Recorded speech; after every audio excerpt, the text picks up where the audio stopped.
Al-Syufah merupakan perguruan tinggi yang pertama kali dalam Islam karena Nabi Muhammad sebagai staf pengajar, sedangkan para mahasiswa adalah sahabat beliau.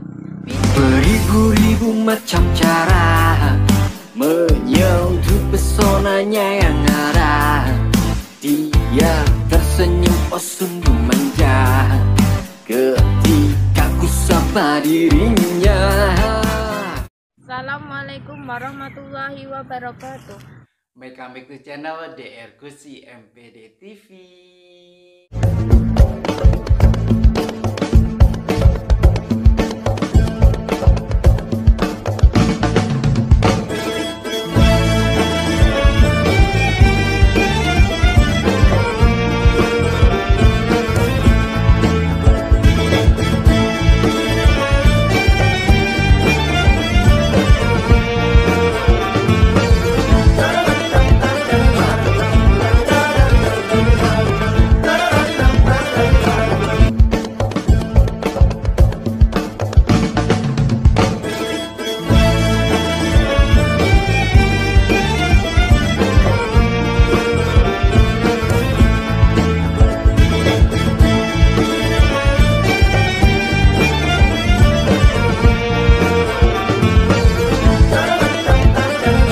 Mahasiswi, sobat-sobati pecinta education Islamic yang dimuliakan oleh Allah Subhanahu wa taala.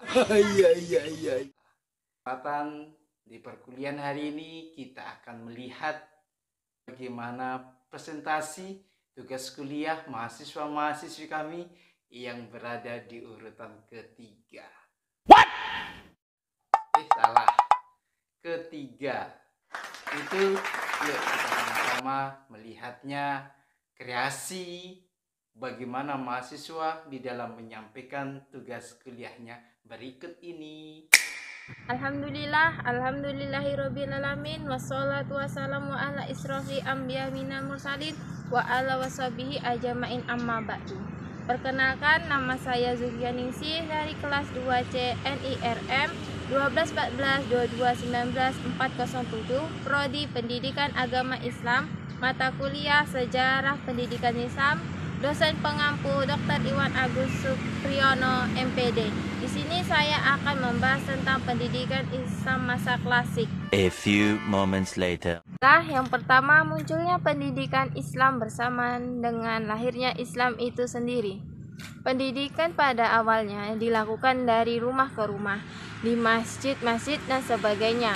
Ini dilakukan dengan peralatan yang sederhana sekali.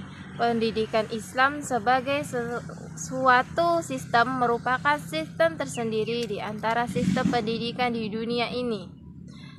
Dikatakan sistem tersendiri karena cangkupannya dan kesadarannya terhadap detak jantung, karsa dan karya manusia. Pendidikan Islam di masa klasik yang dilakukan Nabi di Mekah merupakan prototipe yang bertujuan untuk membina pribadi muslim agar menjadi kader yang berjiwa kuat dan dipersiapkan menjadi masyarakat Islam, mubalik dan pendidikan yang baik.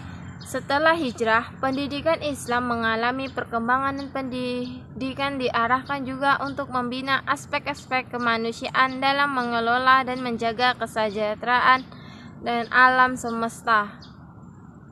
Selanjutnya, kurikulum pendidikan Islam klasik. Pada masa klasik, kurikulum didefinisikan dengan kata al-maddah, yaitu serangkaian mata pelajaran yang harus diberi kepada murid dalam tingkat tertentu. Kemunculan kurikulum sebagai bidang kajian ilmiah baru pada awal abad ke-20. Kurikulum berasal dari bahasa Yunani, yaitu dari kata kurire artinya pelari, kurere artinya tempat berpacu. Kurikulum diartikan jarak yang ditempuh dari seorang pelari. Pada satu itu kurikulum diartikan sejumlah mata pelajaran yang harus ditempuh oleh siswa atau murid untuk mendapatkan ijazah.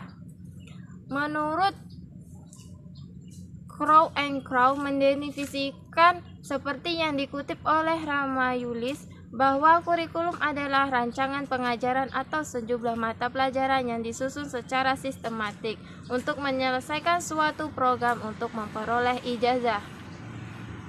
Menurut Zakiyah Darajat adalah suatu program yang direncanakan dalam bidang pendidikan yang dilaksanakan untuk mencapai sejumlah tujuan-tujuan pendidikan tertentu.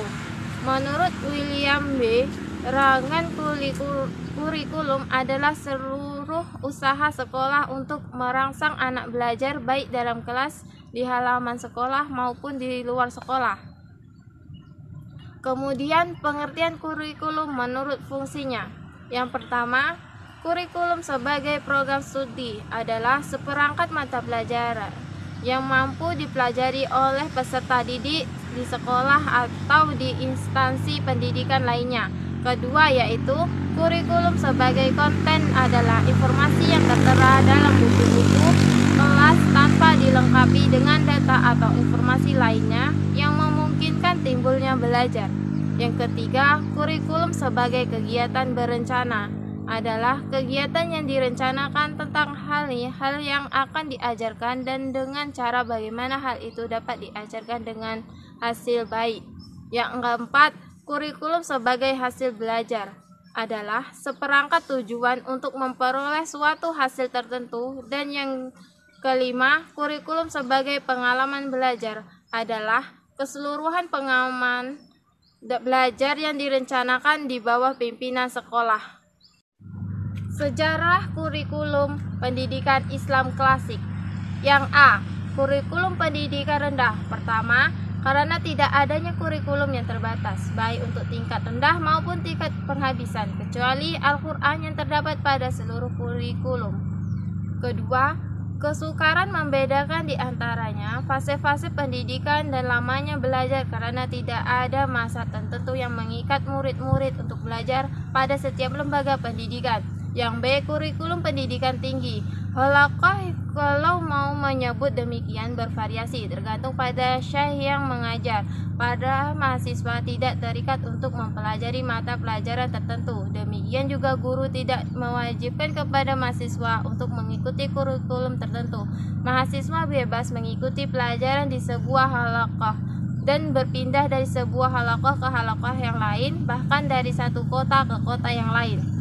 Al-Safa mengklasifikasi ilmu-ilmu umum kepada pertama yaitu disiplin-disiplin antara lain baca tulis, arti kata dan gramatika, ilmu hitung, sastra, sajak dan puisi, ilmu tentang tanda-tanda dan isyarat, ilmu sihir dan jimat, kimia, sulap, dagang dan keterampilan tangan, jual beli, komersial, pertanian dan peternakan serta biografi. Yang kedua, ilmu-ilmu filosofi antara lain matematika, logika, ilmu angka-angka, geometri, astronomi, musik, aritmatika dan hukum-hukum, geometri, ilmu-ilmu alam dan antropologi zat, bentuk ruang, waktu dan gerakan, kosmologi produksi. Pendidikan Islam klasik dalam mencetak ulama. Lembaga yang mencetak ulama besar pada masa klasik adalah yang pertama Al-Syufah. Al-Syufah menurut Profesor Muhammad Mustafa Adami yang dikutip oleh Abu Dinata mengatakan bahwa pendidikan Al-Syufah merupakan perguruan tinggi yang pertama kali dalam Islam karena Nabi Muhammad sebagai staf pengajar sedangkan para mahasiswa adalah sahabat beliau. Bidang studi yang diajarkan di Al-Syufah adalah Al-Quran, tajwid, dan semua ilmu keislaman di samping membaca dan menulis.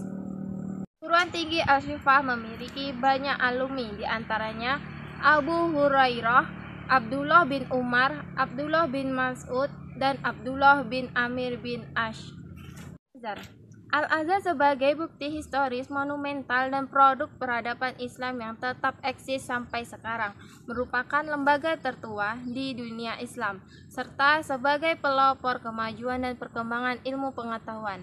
Adapun para alumni dari Universitas Al-Azhar diantaranya Syekh Imam Muhammad Al-Quraish, Syekh Imam Ibrahim Al-Barmawi, Syekh Imam Muhammad Al-Maraki. Dan yang ketiga, Madrasah Nizamiyah. Madrasah Nizamiyah merupakan satu institusi pendidikan Islam yang terbesar di seluruh wilayah kekuasaan Saljuk, dikarenakan keterlibatan wajib Nizamul Mulk yang besar dengan memberikan beberapa fasilitas yang memadai seperti dana yang cukup besar, guru-guru yang profesional, dan perpustakaan lengkap memuat lebih dari 6.000 jilid buku. Di antara alumni Madrasah Nizamiyah yang sangat terkenal dan mengajar di alma maternya adalah Al-Ghazali dan Al-Jumaywi.